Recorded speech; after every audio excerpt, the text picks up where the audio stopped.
Shalom Alaikum Besem Hamasyah, Bapak Ibu Saudara. Waalaikumsalam. Selamat pagi. Pagi. Tuhan memberkati kita, Tuhan menyertai kita. Bapak Ibu Saudara yang terkasih, pembacaan Injil yang tadi sudah kita dengarkan bersama itu bicara mengenai peristiwa yang terjadi 2000 tahun yang lalu, di mana Tuhan kita Yesus Kristus berjalan di atas air. Ya, sedangkan para muridnya, para rasul pada waktu itu sangat ketakutan. Nah, saudaraku yang terkasih di dalam nama Tuhan Yesus, mungkin gereja-gereja di luar ortodoks seringkali memakai ayat ini sebagai ayat motivasi.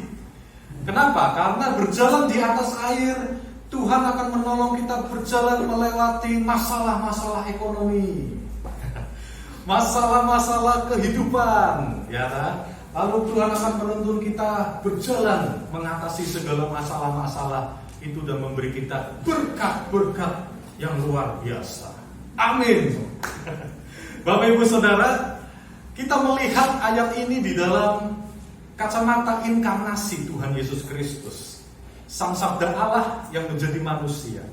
Karena di situ dikatakan bahwa ada pengakuan iman pada bagian ayat terakhir tadi kita sudah mendengarkan. Yesus, Engkau adalah anak Allah.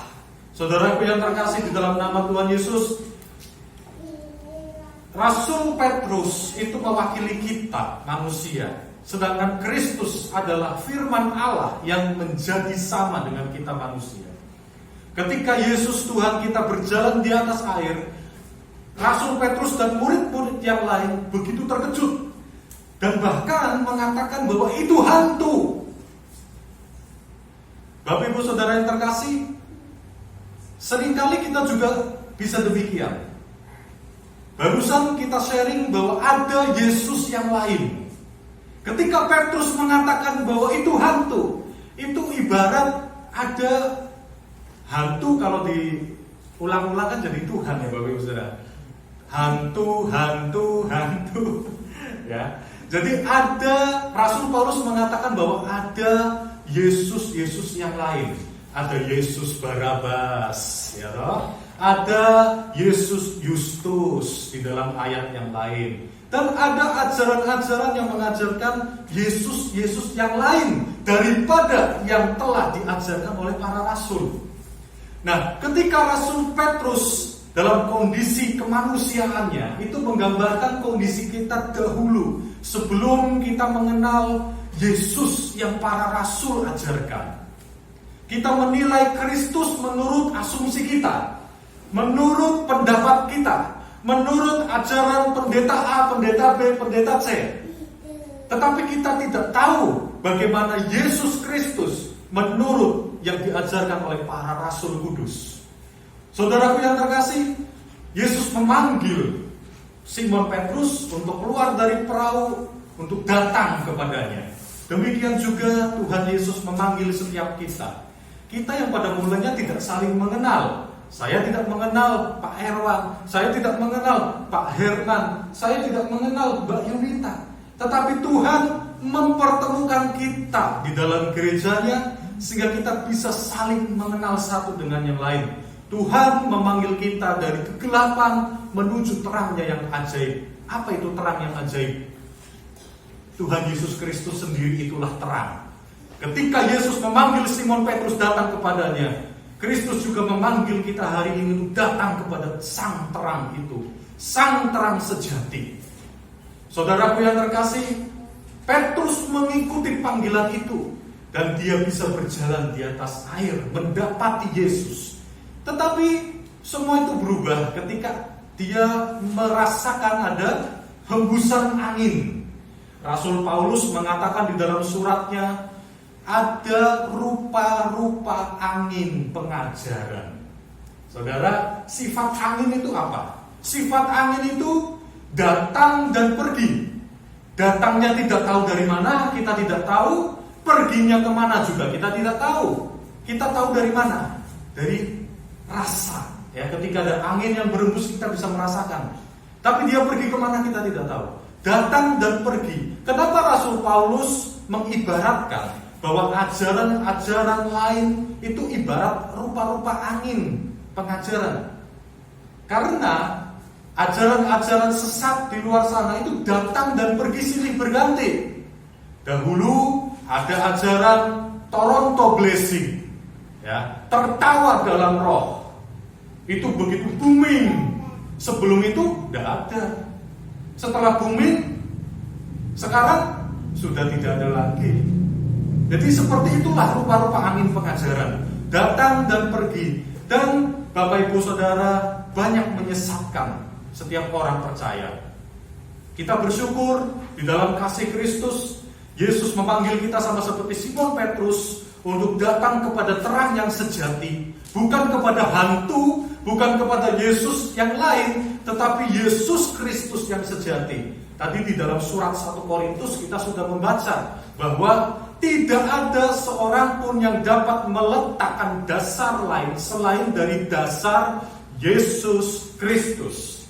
Dan di dalam perikop yang lain Rasul Paulus mengatakan, di atas dasar Yesus Kristus inilah dibangun gereja, yang dibangun di atas dasar para nabi dan para rasul, bukan di atas dasar ajaran pendeta A, pendeta B, atau Romo A, Romo B, tetapi di atas dasar ajaran para nabi dan para rasul. Para Romo kita tidak mengajarkan ajaran dari dirinya sendiri, tetapi ajaran yang mereka terima dari para uskup sebelumnya, terus menerus sampai ketemu kepada para rasul sendiri, bahkan kepada sampai Tuhan Yesus Kristus sendiri 2000 tahun yang lalu. Bapak Ibu Saudaraku yang terkasih, ketika orang itu kehilangan arah dan dia terseret angin pengajaran, ada rahmat Allah, ada doa-doa kita juga untuk membawa saudara-saudara kita yang belum masuk di dalam gerejanya, supaya mereka boleh masuk. Kita melihat bagaimana Yesus menolong Petrus yang waktu itu tenggelam oleh karena angin pengajaran yang menyesatkan. Yesus Kristus mengambil, meraih tangan Simon Petrus. Saudara, di sini terlihat bahwa anugerah keselamatan itu bukan hasil usaha kita manusia, tetapi inisiatif Kristus, Sang Firman yang menjadi manusia. Yesus mengulurkan tangannya dan menarik tangan Petrus. Tetapi Bapak Ibu Saudara, dibutuhkan iman. Iman tanpa perbuatan adalah mati. Ketika Yesus Kristus hendak mengulurkan tangannya kepada kita, kalau tangan kita ini disembunyikan di belakang, bagaimana bisa Tuhan Yesus menolong kita? Jadi di sini ada dua arah, Bapak Ibu Saudara. Seperti koin punya dua sisi, begitu juga dengan iman kita.